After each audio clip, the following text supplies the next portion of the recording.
సంవత్సరాలు 18 సంవత్సరాలు నేను రాజకీయాల్లో ఉన్నాను. ఎన్నో ఎన్నికల్లో చూశాను.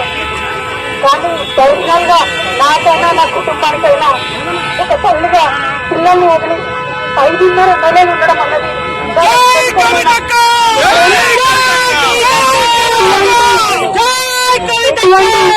నన్ను నా కుటుంబాన్ని సాధించడానికి తప్పకుండా వడ్డీ సమేతంగా చెల్లిస్తాం. సమయం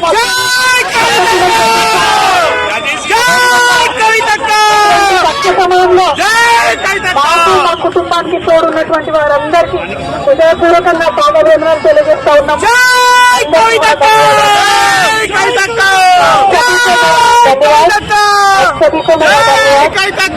5.5 महीने के बाद आज फैमिली से मेरे बेटे से, पति से, मेरे भाई से, सबसे मुझसे थोड़ा बहुत भावुक हो गए हैं. लेकिन